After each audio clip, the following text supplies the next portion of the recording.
Evangelho do dia 16 de março de 2024. Segundo João, capítulo 7, versículos de 40 a 53. Ouvindo estas palavras, alguns da multidão afirmavam: verdadeiramente, ele é o profeta. Outros diziam: ele é o Cristo. Mas outros discordavam: o Cristo pode vir da Galileia? Não está na Escritura que o Cristo será da descendência de Davi e virá de Belém, o povoado de Davi? Surgiu, assim, uma divisão entre o povo por causa dele. Alguns queriam prendê-lo, mas ninguém lhe pôs as mãos. Os guardas então voltaram aos sumos sacerdotes e aos fariseus, que lhes perguntaram: por que não o trouxestes? Responderam: ninguém jamais falou como este homem. Os fariseus disseram a eles: vós também vos deixastes iludir? Acaso algum dos chefes ou dos fariseus acreditou nele? Mas essa gente que não conhece a lei são uns malditos. Nicodemos, porém, um dos fariseus, aquele que tinha ido a Jesus anteriormente, disse: será que a nossa lei julga alguém antes de ouvir ou saber o que ele fez? Eles responderam: tu também és da Galileia? Examina as Escrituras e verás que da Galileia não surge profeta. Depois que cada um voltou para sua casa. Palavra da salvação. Glória a vós, Senhor. Ninguém jamais falou como este homem. Revisão: Abé Fernand, Arévalo, Bruxelas, Bélgica.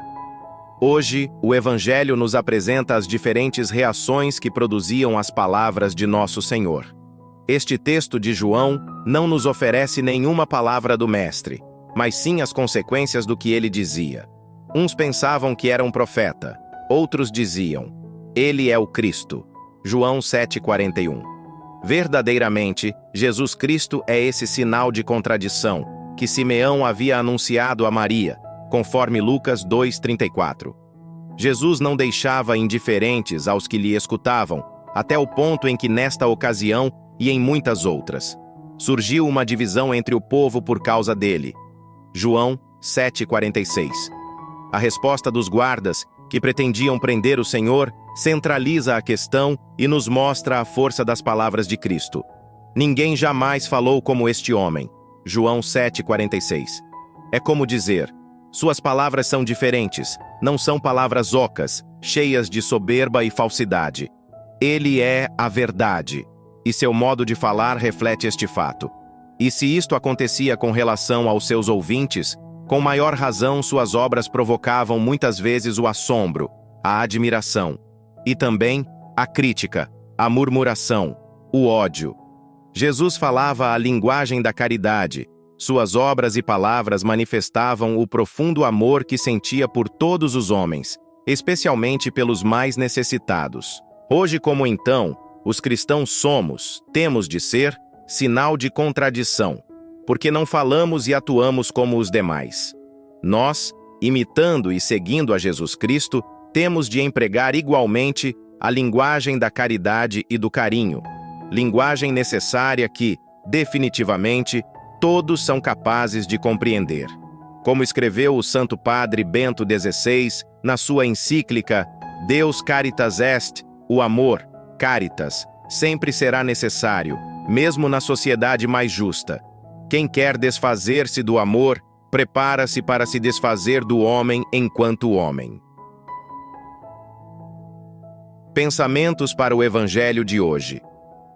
O Verbo de Deus se fez homem e o Filho de Deus se fez filho do homem, para que o homem, intimamente unido à palavra de Deus, pudesse se tornar filho de Deus por adoção. Santo Irineu de Lyon. Na raiz do mistério da salvação está, de fato, a vontade de um Deus misericordioso, que não quer se entregar à incompreensão, à culpa e à miséria do homem. Francisco. Entre as autoridades religiosas de Jerusalém, não somente se encontravam o fariseu Nicodemos e o notável José de Arimateia, discípulos ocultos de Jesus, mas também, durante muito tempo, houve dissensões a respeito dele ao ponto de, na própria véspera da paixão, João poder dizer deles que um bom número acreditou nele, embora de modo assaz imperfeito. João 12,42. O que não é nada de admirar, tendo-se presente que, no dia seguinte ao de Pentecostes, um grande número de sacerdotes se submetia à fé. Atos 6, 7. e alguns homens do partido dos fariseus tinham abraçado a fé. Catecismo da Igreja Católica, número 595. Continue conosco no Evangelho de amanhã.